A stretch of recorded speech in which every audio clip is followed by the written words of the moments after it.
नमस्कार दोस्तों, मेरे चैनल में आपका हार्दिक स्वागत करता हूं। दोस्तों, उड़द जिसे काले चने या काली दाल के नाम से भी जाना जाता है, भारतीय कृषि में एक विशेष स्थान रखती है। यह एक महत्वपूर्ण दलहन फसल है जिसकी खेती सदियों से की जाती है और यह देश की कृषि अर्थव्यवस्था में योगदान देती रही है। उड़द की खेती उत्तर प्रदेश, मध्य प्रदेश, राजस्थान, बिहार, हरियाणा के सिंचित क्षेत्रों में की जाती है। यह एक अल्प अवधि की फसल है जो लगभग 60-65 दिनों में पककर तैयार हो जाती है। पहले इस बहुमुखी फलदार पौधे को उगाने के लिए देश भर के किसानों द्वारा अपनाई जाने वाली खेती की पद्धतियों और तकनीकों पर प्रकाश डालते हैं। उड़द की खेती के लिए आदर्श जलवायु और मिट्टी की स्थिति की खोज से लेकर विभिन्न क्षेत्रों में उगाई जाने वाली विभिन्न किस्मों पर चर्चा करने तक इस पूरी जानकारी के साथ मैं ये वीडियो बना रहा हूँ जो आपको एक अच्छी नॉलेज प्रदान करेगा। दोस्तों, मेरे चैनल पर आप नए हैं, वीडियो पहली बार देख रहे हैं तो प्लीज़ मेरे चैनल को सब्सक्राइब करें, बेल आइकन को प्रेस करें जिससे आगे कोई वीडियो डालूं तो वो आप तक पहुंच सके। दोस्तों, उड़द की खेती के लिए उपयुक्त जलवायु, suitable climate for urad cultivation. उड़द के कल्टीवेशन के लिए उष्ण जलवायु सबसे उपयुक्त मानी गई है। यह फसल उच्च तापक्रम को सहन करने में पूरी तरह से सक्षम है।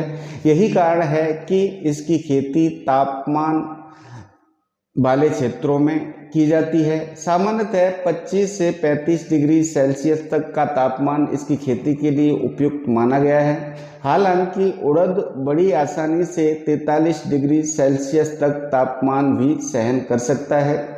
अब बात करते हैं उड़द की खेती के लिए भूमि का चयन, selection of land for urad cultivation. उड़द की खेती बालुई मिट्टी से लेकर गहरी काली मिट्टी में सफलतापूर्वक की जा सकती है। हालांकि उचित जल का निकास वाली हल्की रेतीली, दोमट या मध्यम प्रकार की जिसका pH मान 7 से 8 के मध्य हो, वह भूमि उड़द के खेती के लिए सर्वोत्तम मानी जाती है। उड़द का अच्छा उत्पादन लेने के लिए जल निकासी की उचित व्यवस्था के साथ खेत का समतल होना भी अति आवश्यक है। अब जानते हैं उड़द की खेती के लिए खेत की तैयारी कैसे करें। Preparation for field for cultivation of urad. उड़द की खेत की तैयारी भारी मिट्टी होने पर 2 से 3 बार जुताई करना जरूरी है। जुताई के बाद पाटा चलाकर खेत को समतल बना लेना है, अच्छा होता है। इससे मिट्टी में नमी बनी रहती है। खेत की अच्छी तैयारी अंकुरण व फसल में एक समानता के लिए बहुत जरूरी है। खेती की अंतिम जुताई के समय 5 से 10 टन प्रति हेक्टेयर सड़े हुए गोबर की खाद का छिड़काव कर मिट्टी में अच्छी तरह से मिला देना चाहिए। अब जानते हैं उड़द की खेती के लिए उन्नत किस्में कौन कौन सी होती हैं। Improved varieties for cultivation of उड़द।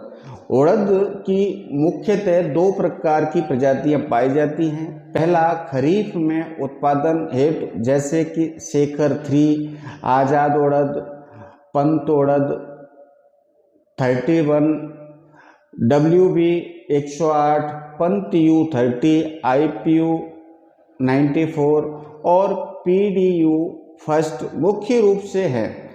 वहीं जायद हेतु Pant U19, Pant U35, type 9 Narendra Urad first, Azad Urad first, उत्तर आज़ाद उड़द 2 एवं शेखर 2 प्रजातियां। कुछ प्रजातियां खरीफ एवं जायद दोनों ऋतुओं में उत्पादित की जाती हैं, जैसे टाइप 9 नरेंद्र उड़द फर्स्ट, आज़ाद उड़द 2, शेखर उड़द 2 आदि प्रमुख हैं। तो अब जानते हैं कि उड़द की बुवाई का समय और बीज की मात्रा कितनी होनी चाहिए। Sowing time for urad and quantity of seeds. बुवाई का समय उड़द की खरीफ व जायद दोनों फसलों की बुवाई अलग अलग समय पर की जाती है। खरीफ में जुलाई के प्रथम सप्ताह में बुवाई की जाती है एवं जायद में 15 फरवरी से 15 मार्च तक बुवाई की जाती है।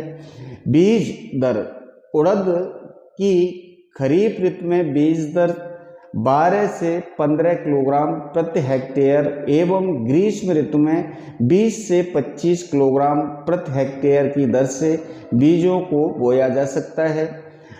अब बात करते हैं बीजों को बोने से पहले उनका उपचार करना जरूरी होता है।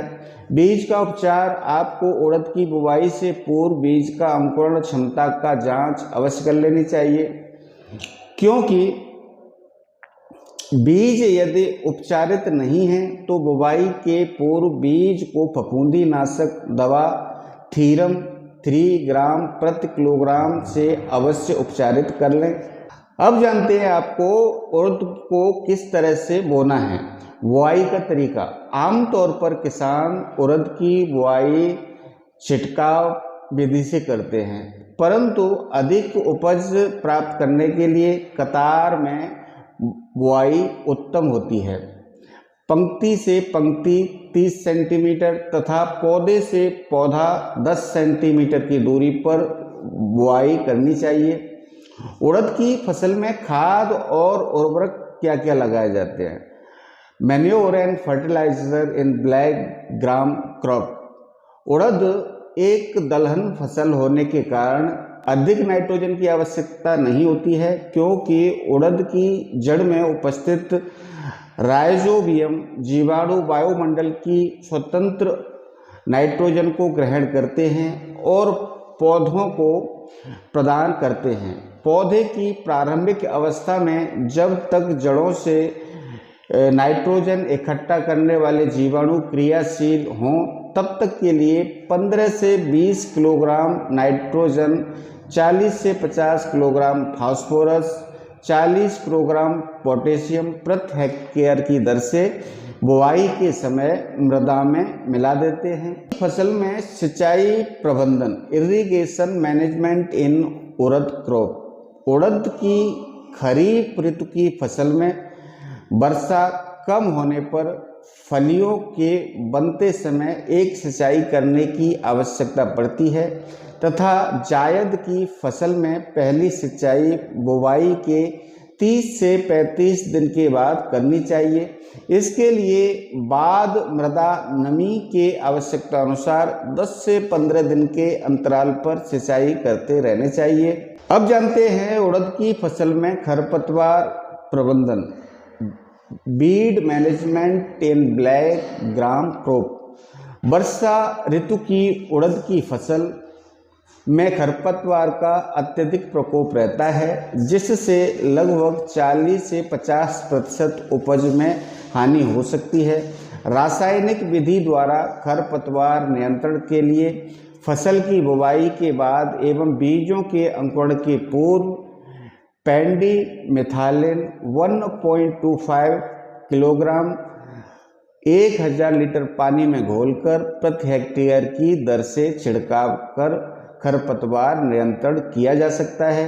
खरपतवार फसल में उग जाते हैं तो फसल बुवाई के 15 से 20 दिन की अवस्था पर पहली निराई गुड़ाई खुरपी की मदद से कर देनी चाहिए तथा पुनः खरपतवार उग जाने पर 15 दिनों के बाद निराई करनी चाहिए।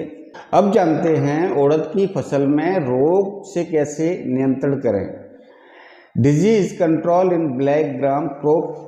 उड़द की फसल में प्राय पीला चित्रवर्ण या मोजैक रोग लगता है। इस रोग के विषाणु सफ़ेद मक्खी के द्वारा फैलते हैं। इसकी रोकथाम के लिए समय से बुवाई करना अति आवश्यक है। दूसरा, मोजैक अवरोधी प्रजातियों की बुवाई करनी चाहिए। इसके साथ ही साथ मोजैक से ग्रसित पौधे फसल में दिखते ही सावधानी पूर्वक उखाड़ कर नष्ट कर देने चाहिए और रसायनों का प्रयोग भी करते रहें, जैसे कि डाईमेथोएट 30 EC लीटर प्रति हेक्टेयर या मिथाइल ओडेमेटिन 25 EC 1 लीटर प्रति हेक्टेयर की दर से छिड़काव करना चाहिए। पीला मोज़ेक विषाणु रोग, यह उड़द का सामान्य रोग है और वायरस द्वारा फैलता है। इसका वाहक सफ़ेद मक्खी है। इसका प्रभाव 4-5 सप्ताह बाद ही दिखाई देने लगता है। इस रोग में सबसे पहले पत्तियों पर पीले रंग के धब्बे गोलाकार रूप में दिखाई देने लगते हैं। कुछ ही दिनों में पूरी पत्तियां पीली हो जाती हैं। अंत में ये पत्तियां सफ़ेद होकर सूख जाती हैं। नियंत्रण, सफ़ेद मक्खी की रोकथाम से रोग पर नियंत्रण संभव है। उड़द का पीला मोज़ेक रोग प्रतिरोधी किस्म Pant 19, Pant U30, UG 218, TPU4, Pant उड़द 30, बरखा KU 96.3 की बुवाई करनी चाहिए। दूसरा है पत्ती मुड़न रोग। इसका लक्षण नई पत्तियों पर हरी महीनता के रूप में पत्तियों की मध्य सिराओं पर दिखाई देते हैं। इस रोग में पत्तियां मध्य सिराओं के ऊपर की ओर मुड़ जाती हैं तथा नीचे की पत्तियां अंदर की ओर मुड़ जाती हैं तथा पत्तियों की वृद्धि रुक जाती है और अंत में पौधे मर जाते हैं। नियंत्रण, यह विषाणु जनित रोग है जिसका संचरण थ्रिप्स द्वारा होता है। थ्रिप्स के लिए एसीफेट 75% SP या 2 डाइमेथोएट प्रति लीटर के हिसाब से छिड़काव करना चाहिए और फसल की बुवाई के समय पर करनी चाहिए। नेक्स्ट है पत्ती धब्बा रोग। यह रोग फफूंदी द्वारा फैलता है। इसके लक्षण उड़द की पत्तियों पर छोटे छोटे धब्बे के रूप में दिखाई देते हैं।